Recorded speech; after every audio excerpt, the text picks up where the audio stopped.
Welcome everyone to our weekly huddle. Thanks so much for joining me. Today we got three documents to talk about, and as I'm reviewing these documents, I realize maybe I've talked about one of these documents in the recent past, but you can stop me if we have. We're also going to talk about some lead generation in the second half of today's meeting, and as always, I hope to hear some feedback and your own personal opinions there. Joining me are Rob and Sharon. Thanks so much for joining me today. I appreciate you being here. And so let's go ahead and get going with our very first document. And this one's always kind of, oh, am I still sharing my computer sound? Yes, I am. Let's stop that. All right, so we're going to go ahead and talk about assignment of interest. So this one's always kind of a funny one because this document is the document that you should be using in order to assign a purchase contract. Now, a huge portion of our industry thinks that you can put the buying entity as a buyer and just put and/or assigns in that part, and then that gives them the right to assign a purchase contract. It certainly does not give them the right to assign the purchase contract. As I say that, I realize that there's a portion in the purchase contract, and I could bring it up, but that would be distracting. There's a portion in the purchase contract that talks about assignment and how it was not, assigning the contract is not viable unless the seller is involved in that process. Okay. Of course, you can write an addendum. A buyer can write an addendum into a contract that provides very clear language that they have the ability to assign it. They could do that. But remember, most of the time when contracts are assigned, they are assigned to, say, Susie Jones decides that she's buying this property, and Susie Jones decides, well, I'm going to put this property into an LLC when I close. Well, Susie Jones already has the right to transfer this purchase contract into an LLC in which she is a member. Okay, so there's already those rights that are available. What we're really talking about here is assigning the interest of this purchase contract to a completely different person, a completely different unrelated entity. And this is how you do it. So if you do see in the buyer line and/or assigns, ask a question about what their intentions are there. Most people will say, well, I just wanted to assign it to an LLC. You could correct them. You could correct these people and say, oh, it's already in the contract. They won't care, so I guess we can just ignore it. But just make sure that their intention isn't to assign it to a completely different person, because they have not given themselves the right to do that simply by writing and/or assigns. That just doesn't work that way. So anyway, assignment of interest addendum to the real estate purchase contract. So here you go. So as you can see, it's a 2.5 page document. There's a lot of stuff to cover on this subject. And so to just simply say, hey, this is assigned now, isn't adequate. So let's go over this real quick. Scott, thank you, Scott. Scott says item 19 I'm pretty sure is referencing the real estate purchase contract. Paragraph 19 is where you will find the language about assignment and the buyer's ability to just simply assign it to an LLC or an entity that they are a member of. All right, so agreement to purchase assignment. The above referenced buyer, referred to below as buyer number 1, hereby agrees to assign blank buyer number 2 all of buyer number 1's rights and interest in the REPC for an assignment fee in the amount of X dollars, right? In addition to the assignment fee, buyer number 2 shall also reimburse buyer number 1 for any earnest money and other deposits previously paid or delivered by buyer 1 under the terms of the REPC. The prior deposits shall be due as provided in section 3 of this addendum. So there you go. It already contains a spot where you have the opportunity to acknowledge, disclose to everyone what that fee might be. Sometimes there are fees attached to this, sometimes there's not, but that's there's your opportunity to disclose it, and it needs to be disclosed. Paragraph 2, acknowledgement and approval of prior disclosures. 2.1, approval of disclosure. Buyer number 2 hereby acknowledges and agrees as follows. Buyer number 1 does not own the property. Buyer number 1 has entered into the REPC to purchase the property from the above referenced seller. And C, buyer number 2, by this addendum, agrees to accept an assignment of buyer's 1 interest in the REPC and to assume buyer number 1's obligation under the REPC as provided in section 6 below. Buyer number 2 has previously received, reviewed, and approved the REPC and all seller's disclosures referenced in the REPC. That's really important, right? So by the time they accept this, that means that they've essentially received all their due diligence items. You know, they can't come into this contract and make new claims about what they have and have not received. So if they are receiving this purchase contract as an assignment, they simply they're acknowledging right there that they've pretty much got all their due diligence items. 2.2, approval of the property and waiver of conditions of purchase. Buyer number 2 hereby acknowledges and agrees as follows. Buyer number 2 is satisfied with the condition of the property and agrees to accept the property as provided under the terms of the REPC. All conditions of purchase, including, but not limited to, buyer's due diligence, finance and appraisal, and third-party inspection approvals have been removed and waived. And buyer number 2, by this addendum, agrees to close the purchase of the property as provided on the terms of the REPC. So that's pretty clear. Once you sign this agreement, that's it. You're just heading towards a closing table. And you know that makes sense. If somebody is trying to come in and take over an assignment of the property and go, well, we got to do our own due diligence. That's probably, if you represent the seller, that's not an ideal situation. You should avoid it. If someone is trying to purchase an assignment of a property, you know, all parties, when made aware, can agree to anything, right? But if we represent the seller and they're trying to claim we're going to come in and do new due diligence, well, you might accept those terms, but let's not just accept them at face value. Let's get more earnest money, that type of thing. Maybe release earnest money. You know, they don't get to just do this for free. All right, so paragraph 3, completion of assignment. The completion of the assignment of the REPC from buyer 1 to buyer 2 shall take place on this date. The completion of the assignment shall be conducted at the escrow closing office previously agreed to between buyer 1 and the seller. For purposes of this agreement, completion of the assignment shall have occurred only when all of the following have been completed. Buyer number 2 and 1 have signed and delivered to each other or the escrow closing office all documents, if any, required by this agreement by written escrow instructions or applicable law. All money is required to be paid by buyer number 2 under this agreement. So that would be, you know, your assignment fee and the earnest money deposits. They've been delivered. And all monies required to be paid by buyer number 1 under those documents have been delivered to the escrow closing office in the form of collected or cleared funds. Buyer number 1 and 2 shall each pay 1/2 of the fee charged by the escrow closing office for services in completion of the assignment. So be aware of that. They're agreeing to split the closing fee. I don't know why that would be inserted in there. Seems a little odd, but they inserted that. So, and then, you know, you're gonna easily recognize paragraph 4, agency disclosure. We do that all the time. You know, that needs to be disclosed. Just because this is getting assigned doesn't mean, let's say you represent the buyer here, you're not necessarily releasing your position, but it's dealt with in paragraph 5. But you got to disclose it, okay? The brokerage fees due as a result of the completion of the assignment shall be X, you know, you can do a dollar amount or percentage. Buyer 1 shall be responsible for payment of the brokerage fees.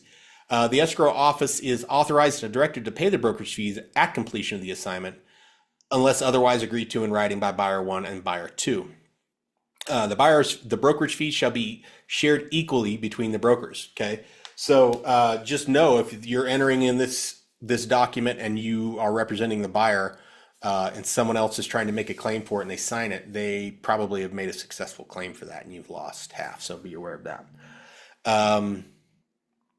All right, upon completion, this is paragraph 6. Upon completion of the assignment as defined in section 3 above, buyer 1 shall be deemed to have signed to buyer 2 all of buyer 1's rights and interest in the REPC, and buyer 2 shall be deemed to have accepted the assignment of all of buyer 1's rights and interest in the REPC and assume all of the duties, obligation, liability to the buyer under the REPC.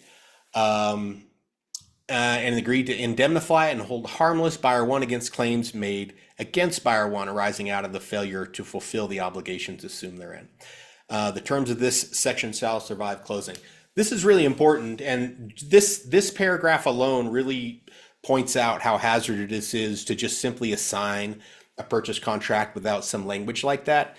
Because if you're a buyer and you've agreed to assign it to somebody else, do you really want the liability of a failed closing hanging over your head still? No, you do not. You want to be done with this situation. And if you don't include that language, it might be hard to argue your way out. Or even if it's true, you're not responsible for them. That doesn't really prevent anybody from dragging you into the situation. And paragraph 6 really does release you as buyer one from the obligations under the contract. Okay. Really important. And by the way, that's why they create these documents. Often when we, just as realtors, are creating or adding language, we forget to add stuff about the consequences. And that's why we have these forms, by the way, so we don't have to create those, because that's not our job. Paragraph 7, seller's consent. Buyer number 1 and buyer 2 acknowledge and agree that prior to written consent of the seller to this assignment, has or has not been obtained as provided in the addendum below. If such consent has not been obtained, buyer number 1 makes no representation or warranties of any kind that the seller will grant or withhold such consent. If the seller fails to grant such consent, buyer number 2 shall be released from buyer number 3's obligation. Buyer number 1 shall promptly refund buyer number 2, blah, blah, blah. Like, basically, we're going to undo it if the seller doesn't sign this. Okay, so buyer number 1 signatures on the top, buyer number 2 signatures, and this is what they mean by seller's consent. So, we can present this document to the seller. We can create all these situations, and essentially what paragraph 7 is saying is that if seller refuses to sign this, this whole contract is undone and is not meaningful anymore. And this is where the seller will consent to this assignment. All right, does anybody have any questions on assigning of documents? I know that kind of out in the wild right now, a lot of wholesalers, if you read their language about assignment and what their abilities are under some of these contracts that they've created, that stuff's pretty messy and probably a little hazardous to enter into. So there's a lot of goofy stuff out there in regards to how you assign a contract or sell a contract. But as realtors, this is the document. That is the document that you need to agree to. Okay. And I would also say that if you represent a buyer here who is relatively new and not a seasoned buyer or a well-educated buyer in the terms of real estate, probably not a good idea. Scott says, just say no. Channeling a little Nancy Reagan there. Just say no. Yeah, it's a dicey situation, and you should feel more comfortable, obviously, if your buyer who is buying this assigned contract is seasoned, know what they're doing, know the risks they're taking. But let's be very careful and involve your broker if it's anything other than that, if we assign contracts. All right, anybody have any questions or comments or experience with this document or assignments? Well, I could go on all day and talk about it, as you probably know, but I will just say a couple very brief things. They almost never use that assignment addendum, because if they did, the seller wouldn't allow it because they know they're being screwed.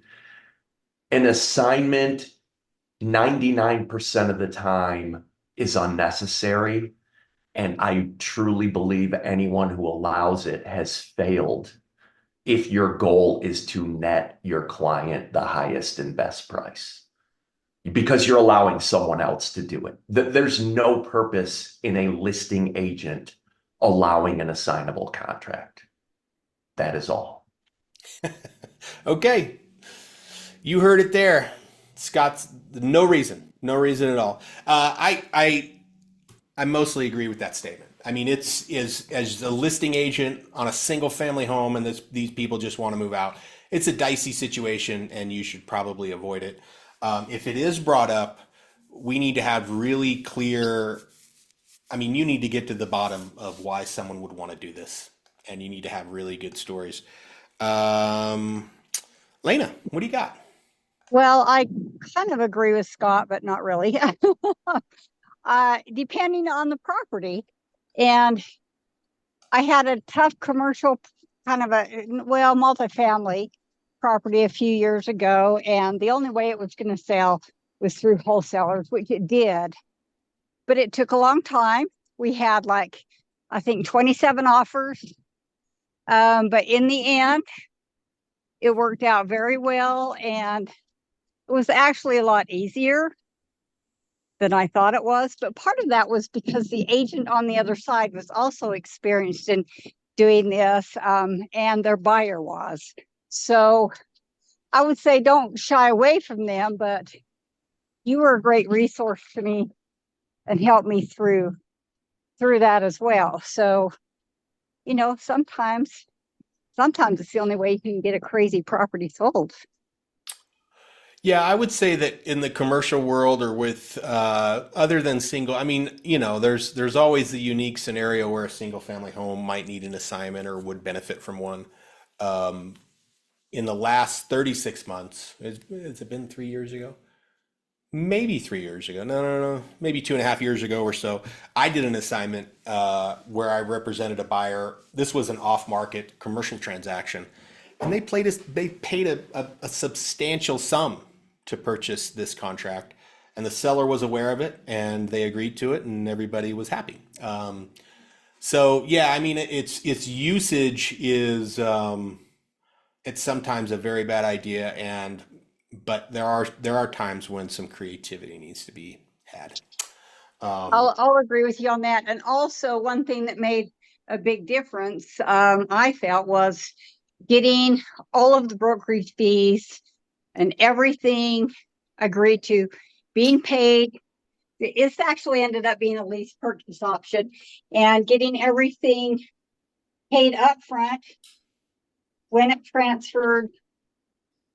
Well, it didn't really transfer hands, but you know what I mean. And that worked very well. So the brokerages got paid, the agents got paid. All that was off the seller's plate and the buyer's plate.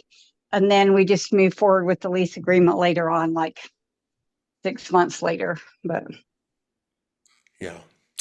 Um, yeah. So just if you have questions on the assignment, do definitely talk to your broker, especially if, as Scott says, if this is a traditional single family home and you just got people who need to sell their home and move on. Be very wary of the attempts to assign a purchase contract. Very wary. All right, let's move on. As I was scrolling, at times I need to find new and fresh content to bring to you, so you have a broad sweeping brush of the things that we learn here. So I want to remind everybody that this form exists.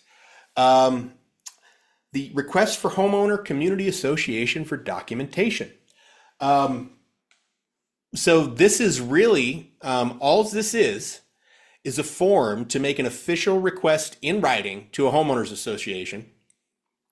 And what they've done here is they've outlined the Utah code, the Utah laws that govern a homeowners association's requirements under Utah law to provide this documentation, how long they have to provide this documentation, and what the potential fines are for failing to provide it. And oh, by the way, it's signed by your buyers, right? So let's cover it real quick. But this is a really great tool, and I think this should be used in instances, even if your seller is slightly uncertain, maybe about the homeowners association, or they've had, if they're talking to you about maybe a hassle with the homeowners association and getting documents, I would use this. Don't even hesitate. Do an official request. Because making these requests in other ways might lead to something not desirable. So, of course, you're going to put all your information up there, and then it's going to reference Utah Code section blah de blah. So it says Utah Code sections are the relevant sections addressing the association's obligation to produce requested documentation to seller or seller's realtor upon this written request. So right there, it's giving you, the real estate agent, your client is giving you, the real estate agent, permission to also receive this. Okay. Please advise the association has 5 days to comply from receipt of this notice. Request for association documentation. So you can request seller or seller's realtor hereby requests that the association provided the following documentation. So you check the one of the two or both boxes. A copy of any restricted covenants, rules, or regulations affecting the property. Copy of the most recent minutes, budget, and financial statements for the association. And then it also outlines methods for association to provide documentation to seller or seller's realtor. The association may comply with this notice by making the documentation available via the association's website free of charge. If the seller's association does not currently have an active website, then the association may email the documentation to the seller's email address. Alternatively, the association may notify seller or seller's realtor to pick up the physical copies of the documentation at the association's registered address during regular business hours. So it's really clearly defined what their obligations are. Lena says, can this be used with listing agreement? This can be used for, during, or after, or at any period of time. This is not necessarily related to any active agreement you may have with your client. This is a document that the Utah Association of Realtors has created for benefit of our sellers. Okay, so this is just for our seller. We can give this to them and they can submit this at any time. Doug, what do you got? Yeah, so this raises I guess a question, and this goes out to anybody with an answer. So about, I don't know, maybe 3 months ago, sold a property. I was representing the seller out in Daybreak. And anyone who's done that knows that Daybreak hires a file repository company to house all of their HOA docs, and they charge for those documents.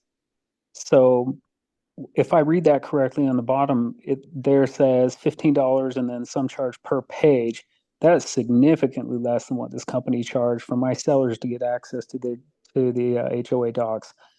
So do we have state laws indicating that those charges should not be paid?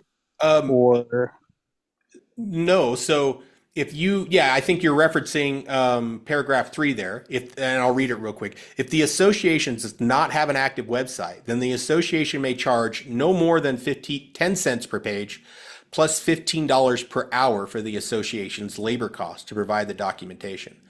I think that's state law. And I'm not the perfect person to ask, but I'm pretty sure that's why it's in there. Yeah, I ended up reaching out to probably created. 6 different Berkshire agents who had transacted in, and sorry, some of you are probably on the call. I sent emails out asking who the last person was who had transacted and could we get the documents from them. And they do. Daybreak has a website. Daybreak has all of those things, but they're using a third party to distribute those documents. And so I'm just wondering if there was, I didn't know about this form. So could a form like this kind of indicate that, in other words, you couldn't charge my seller to access those docs? The title company ended up paying the fees for them or for us, but we were able to get them. But I believe it was around $295 for all the documents. What do you, Rob, you were going to say something? Yeah, I'm actually looking it up right now. I'm pretty sure when we made this form, the citing of that expense is directly from state law. So they put a maximum on to prevent any exorbitant fees. There's a maximum amount, and that's why they put the 10 cents and the $15 an hour. I'm pretty sure that's what is in the code. Okay. Yeah, I think, I think this, I don't know that submitting this document would get you different results at Daybreak, but, they have to provide some evidence that they are within the state guidelines for the fee they charged. And if they're not, then that means that this company managing Daybreak's documents are breaking the law. Yeah, I looked it up. It's under the Utah Code 57-8A-227. It's section 4B, and it's 10 cents per page at $15 an hour. So that is state law. So if they charge more than that, then that's more than that they're entitled to charge. Okay, and hard for me to argue because I don't recall how many pages their documents are, but I've seen some CC&Rs in Park City that, 10 cents per page, it gets expensive. But I guess the other question that it raises is, I get that you have the cost of labor, but why do you also have the cost of per page when it's a PDF document that you're receiving? I guess would be the question. And also, how different can these be that they have to go do significant or they're incurring significant labor costs to produce that over and over again? Oh, by the way, Rob. Yes, I'll do that right now. Oh, okay. Thank you. So yeah, those are all good questions, and unfortunately, it takes somebody who's really irritated by it to push their buttons, and we just want to get a transaction done. That's the bottom line. But it's a meaningful question, and there's state law to back you, and this form is mirroring state law. So yeah, I think it's probably the best way to do it, frankly. And there you go, Lanus. Thank you, Rob. That link, by the way, that is referencing that is in the chat. I'm doing both of them separately. Just yeah. the first one is the one that references the cost. The second one is just the other link that's referenced in this. All right, great, perfect. So there you go, Doug. I don't know. I mean, that's a real problem. I mean, it does take one person to challenge them and get some evidence of their time spent, and then they would have to justify pulling the same file that is just sitting on their computer took them how long, right? For $200, and then they're going to charge you for PDF pages. It doesn't seem like that they're referencing PDF pages. What say you on that issue, Rob? Seems like they're charging, it makes sense to charge 10 cents when you have to print off 200 pages or whatever. That makes sense. But to email pages? Yeah, I'd have to read through the code itself. From my understanding, if I can remember, it's been a long time since I looked at this. I want to say that the HOA, even though they provide a electronic copy, I thought they also were supposed to provide a hard copy as well. But I'd have to read it. I don't have an answer for you. Okay. Otherwise, offhand. Mike? Yeah. Yeah, the Community Association Act, I believe, has the same verbiage of the 10 cents per page plus $15 an hour that they've got to agree to. Mm-hmm. But you got to remember, this is saying here, if the association does not have an active website and they need a hard copy, then that charge gets pulled forward. If they've got that active website and all the documents are current there is no charge. Yeah, that makes sense. That's the way it's been working at the That HOA makes that sense. I'm heavily involved with. Okay. Yeah, that makes really good sense to me. So it does beg the question from Doug's experience: where did the $200 go to just request documents from the HOA that you live in? Wicked bizarre. Wicked bizarre.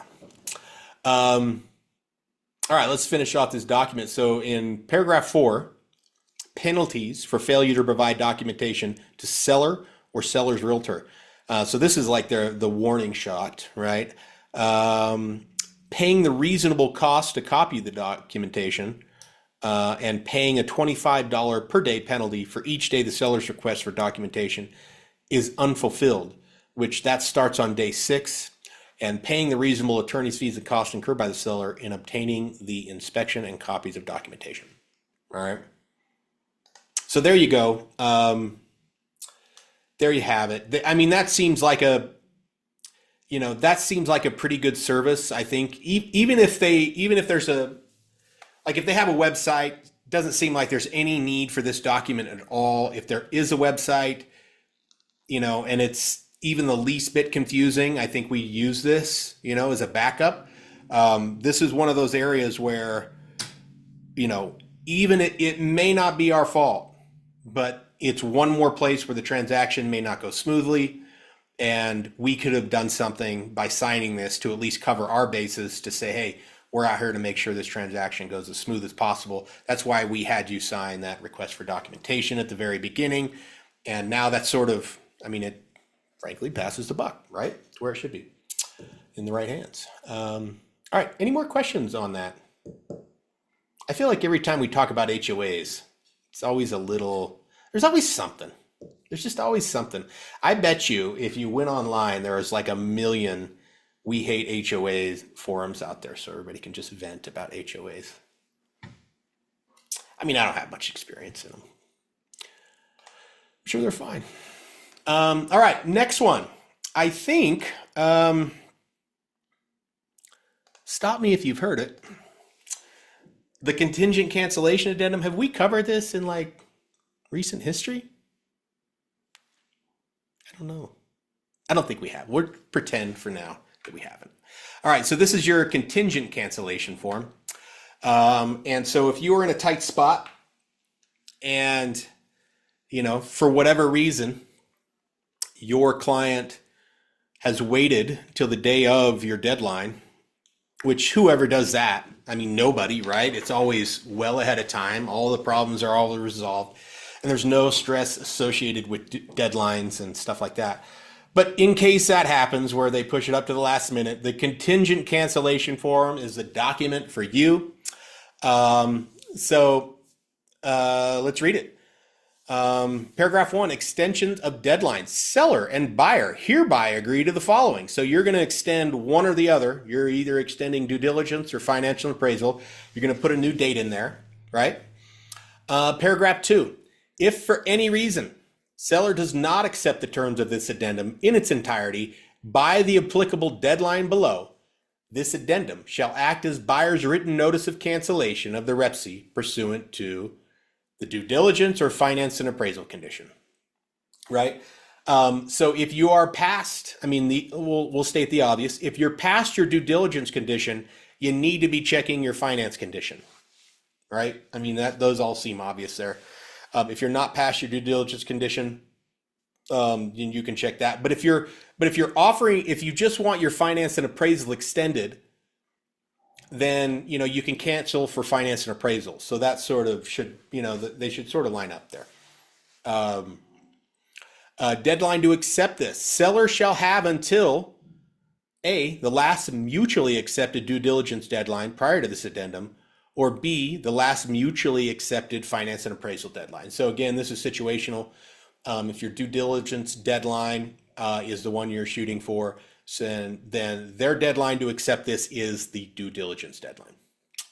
And also there's no need to just use this as a last second situation. If your buyer, if you represent someone who is really saying, listen, if we can't extend, I'm out, and you can send this a few days ahead of time, why not send it a few days ahead of time? It does give the proper notice and the stress is off of you in order to issue written notice of cancellation. So in certain situations, pretty good document. All right, does anybody have any questions on that one before we move on, or questions in general? Hey, Mike, I'll just make a couple of comments. Please do. The good thing about using that form when agents have asked for extensions just on a regular addendum, the mistakes that I see more often than not is, let's say that today is the deadline for due diligence, okay? And it's at 5 p.m. today, and the agents decide they just use a regular addendum to extend that. And they're asking to extend the due diligence, say, till Saturday at 5 p.m.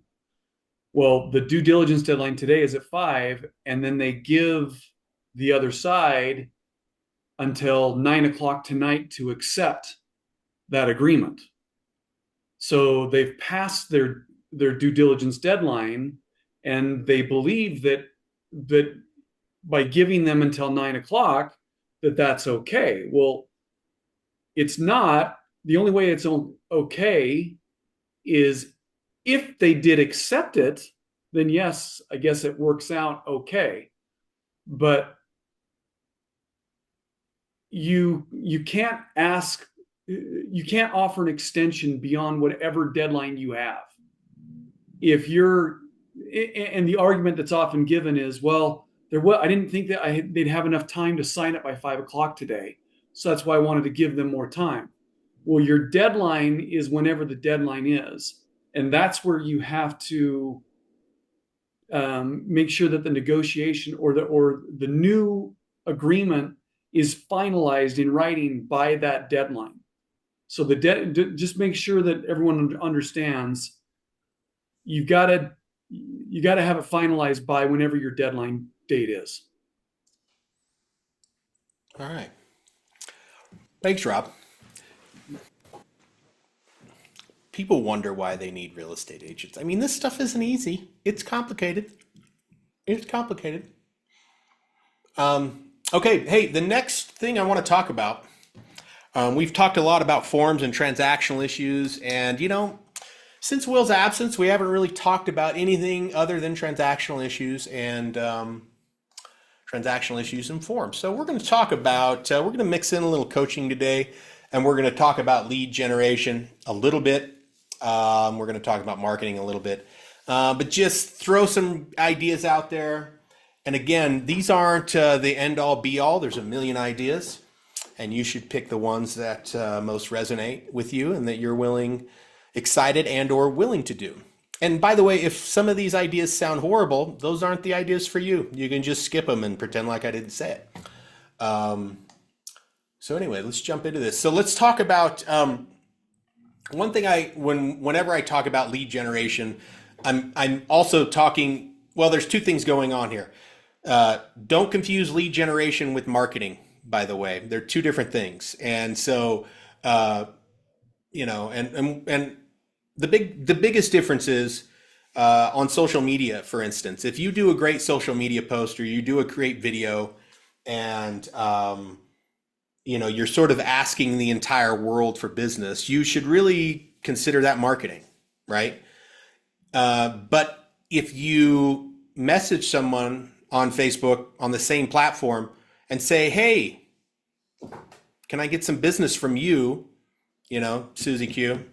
Can I do that? That's, more in line with lead gen, because you're reaching out to specific people, trying to have real conversations with them about real estate. So try to separate the two when you're thinking about lead generation, because sometimes I do see, people kind of bleeding their lead generation into marketing, and it's not as effective. We need both, by the way. We definitely need both. We can't survive on just one.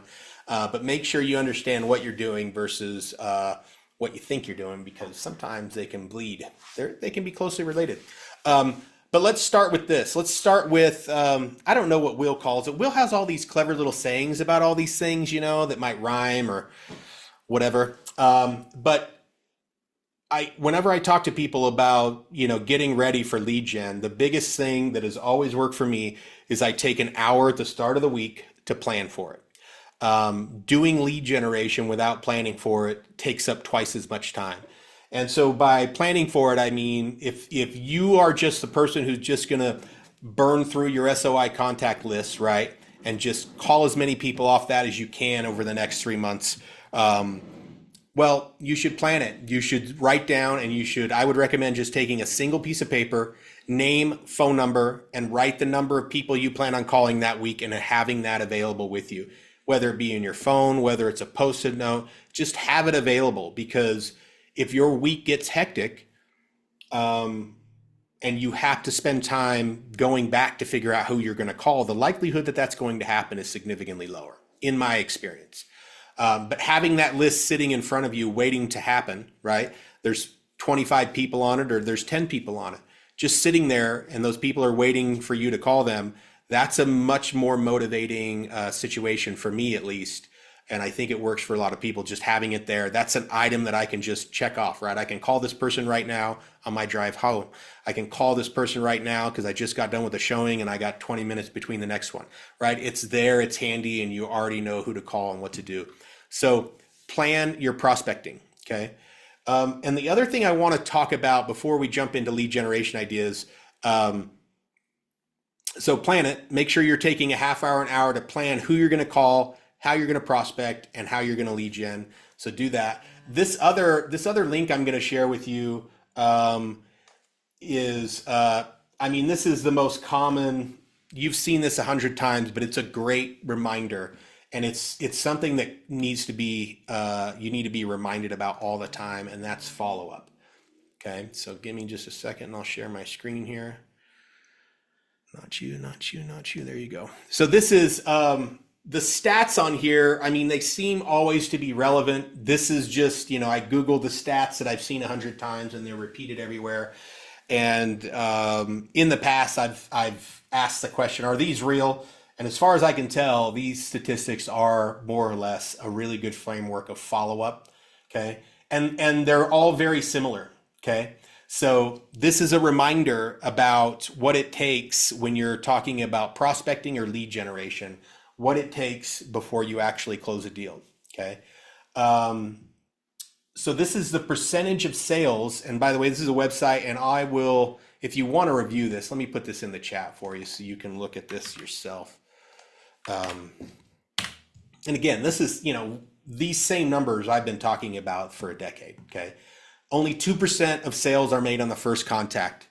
Only 3% on the second, 5% on the third, 10% on the fourth. Those are really small numbers, but 80% of them are made on the 5th to the 12th contact. Okay. So what I want you to think about is when you meet someone new and maybe you're on the fence about whether or not you want to work with this person. Do I want to follow up with them at least minimum 5 times in order to potentially get a transaction? If you're not willing to do that, probably forget them, right? But everybody else, this is sort of what it takes. So if you're generating a lead or you have a buyer or potential listing and they go, hey, it's out a bit, you know, I'm not ready for another 2 or 3 months. Just know that it's going to require multiple follow-ups, and we don't follow up. Okay, I'll call you in 3 months. That's not a good strategy. We follow up regularly. Okay. All right. All of us have seen this stat before. 44% of salespeople give up after just one attempt. Okay. So they get a lead and they never follow up with them. They talk to them once and they just, you know, they didn't get the perfect vibe and they never call them again. I think that's very, very true. I think that statistics is more or less telling the right story. Only 8% of salespeople follow up more than 5 times. Again, I think my experience with that is also in line with that statistic. I think the biggest thing here is that we all know that, of course, you know, our core businesses are SOI, and that the idea is that they're going to use us because we've reminded them over and over again that we're real estate agents. But if we're generating leads and they're new leads and they're you know, SOI adjacent, let's say, and they're referrals from our SOI, there's a high likelihood that when these people have sort of reached a boiling point and they're like, I'm making a decision today, they're either going to call the person who's contacted them multiple times because that's the easiest way to do it, or they're going to go with the next person who calls them about this issue.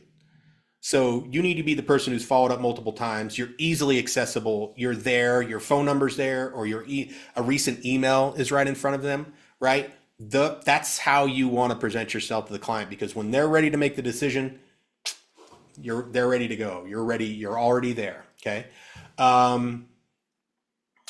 Let's see. I don't know if that statistic's something I want to talk about. This is the speed at which you follow up. And I don't know that we need to talk about, you know, when we talk about maybe online leads that, you know, or the number of online leads that are generated that are meaningful, I think is kind of going down a hill, right? Those leads are significantly harder to convert. I think they kind of become diluted a little bit. So let's not talk about that. Let's just talk about, say, we receive a referral from our SOI, which is the most likely scenario. The speed at which you follow up that referral, I still think is very meaningful. If you receive the referral at 3 o'clock, in your head, you should say, I need to be calling this person immediately. The second I can call this referral is when I do it. The person who gave you the referral has an expectation that you're going to follow up immediately. So if we're not calling them that day, I think we're failing a little bit, and we're injecting an unnecessary amount of doubt into that prospective client's head. Okay. So follow up for a new lead is very, very important. I think we all know that. I don't think we need to go over that, but that's just quick follow-up stuff. So remember, if you're not willing to follow up 5 or more times, just forget about it because it's very unlikely to happen. And some things you ought to know. In my time as a broker, I've been around, some of the brokers I've been to had very robust online lead generating systems. Okay.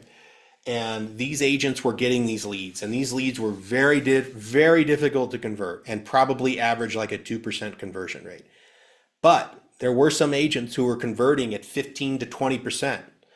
And every one of them, the commonality in all those agents were they were following up incessantly. And when I would ask them how much they would follow up, it made me blush. Okay, I was like, you do that?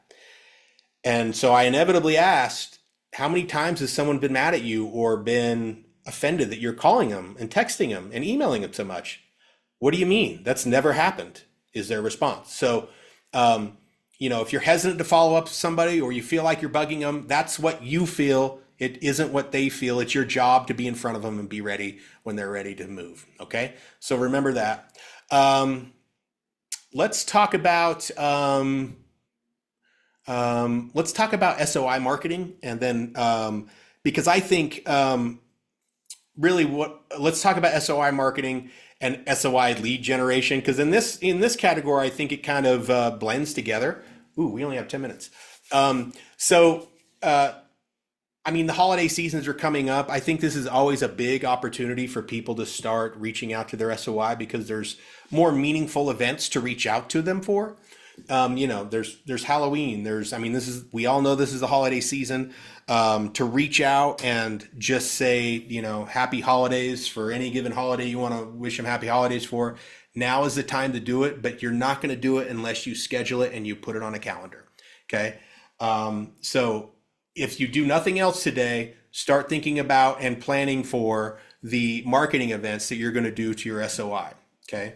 And some ideas to kind of incentivize them to interact with you. You can create your own charity drive. You can go find a charity that needs, Park City's doing winter coats right now. You can leverage that as a message to your SOI. You can leverage any charity event to yourself and go talk to that charity and say, hey, can I go, can we co-partner on this? And I use some of my marketing materials with yours in order to go, talk to my SOI about this issue. Now is a perfect time to do that. I do know agents who do fall and spring cleanups in their neighborhoods, right? So a lot of their SOI might be in their neighborhood. They rent roll-off dumpsters, right? And they do marketing and they do door knocking around this issue. And hey, I'm going to have a roll-off dumpster in the spring. By the way, now's the time to plan for something like this, right? Plan your marketing, plan for a roll-off dumpster to come during the spring, and all your neighbors and your SOI can use it. So think about that. Oh man, I'm trying to truncate this because we only have 9 minutes left. So by the way, let's only talk about 2 things with our remaining time. Let's talk about agent profiles on your social media pages, and let's talk about we'll talk about video, agent profiles, and just social media in general, because I think those are the most easily accessible. The easiest thing that you can do right now, and I talk about this once or twice a year, is your profiles and on your social media pages. Okay. And I always use Nicole Battle up in Park City as the example, because Nicole's social media is pristine. And as far as I'm concerned, a really great model. If you want some ideas on how to make your social media like perfect. And I know that there's a ton who do a really great job at their social media profile. That's what I'm talking about right now. If people are looking for you, most people, of course they're going to Google you, but they're going to go on social media pages to see what you're doing. And if your social media profile page doesn't really have any indicators that you're in the real estate business, it does raise some doubts. If they Google you and they can't find you, well, luckily they're going to find you on BHHS is going to have you as a top search term, right? When they Google you. So they're going to find you that way. But if they go to your Facebook and they go to your Instagram and there's really no way to contact you, or it doesn't look like you're in business, that's a problem. So you should have easily accessible contact information. You should have links to all your other social media pages there. Linktree is a really good resource if you want to just do it one time and put Linktree in there. Everybody knows what that is, and there's multiple. Linktree is essentially a link hosting site, so it's a really simple way that you can go in and create a easily accessible web page. People click on it, and then they can see all your social media profiles, maybe a link to sign up for your newsletter, stuff like that, right? And even if people aren't like hordes of people aren't rushing to sign up for your newsletter, some people are, right? Some people are going to sign up, and you know, you get a few of those a year or a dozen a year. Those things add up. Nicole says you can also use Linktree to link your listings and your testimonials. Really good idea for that. If you've got new listings, you should put them in your Linktree so people can see those. Not only will your sellers like that, the public sees that. I mean, that's a really good impression of you online, and I think that's what's important. So make sure your LinkedIn page is up to date with relevant information, even though I personally think LinkedIn is a horrible, horrible place. People still want to see you on there, and they want to see a professional profile. And you can do that without posting on there. You can have your contact information so people can see that you're in business. All right, let's also talk about video marketing. So at a bare minimum, I think, of course, most of your video marketing is coming from your listings, right? I mean, that's why that's the most easily accessible video marketing for most agents. I would recommend, like if you're not going to create your own videos and be creative that way, that's fine. But if you do have listing videos, I really highly recommend that you upload those things to a YouTube channel that you've created with good contact information and a great profile, because people are searching for real estate and real estate agents on YouTube.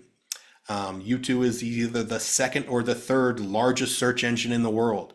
So to be found on there is as meaningful as it is to be found on LinkedIn or any of these other sites. So be aware of that. But also video, you know, some of the easiest things you can do with video, and I've seen agents have success with this. If you want to do something that's a little out of the box, make a video that's semi-personal, right? Hey, I just wanted to reach out to you, see how you're doing. We don't mention names, right? We can mention places and stuff, but we don't mention someone's name specifically. We make that video, and then we send that video to the individual people in our social media profiles, in the chat functions, whatever it is, Instagram or Messenger. And there's going to be a lot of response. I've seen agents use that and have a lot of response to it, right? It's just a greeting. But it's sent personally. It's not posted as a post, but it's sent to the individual people you have easy access to. So that's a really easily accessible idea you can do with video. And again, it's generic enough that it's not to them specifically, but it's specific enough that they know that it relates to them in some way. So that can be as easy as talking about the market in Salt Lake City, or, you know, Cottonwood Heights, or whatever it is, or Weber County, or Ogden, downtown Ogden, what's going on there. So think about those things. And by the way, our newsletter is the most easily accessible piece of marketing that you have available to you. And I'm not saying this because it's the company line. It's genuinely the most easily accessible thing we have. And so if you aren't auto sending your newsletter, you're missing out on a monthly touch of your SOI. Every single month, you don't even have to think about it. All you have to do is tell us to do it for you automatically. And oh, by the way, let's see here. Let me show you. Let me get the link in there where you can sign up for that on the back end. You just sign up and let them know that you're doing it. It's and it is auto send newsletter. It's a link in our back end. Okay. And here it is in the chat.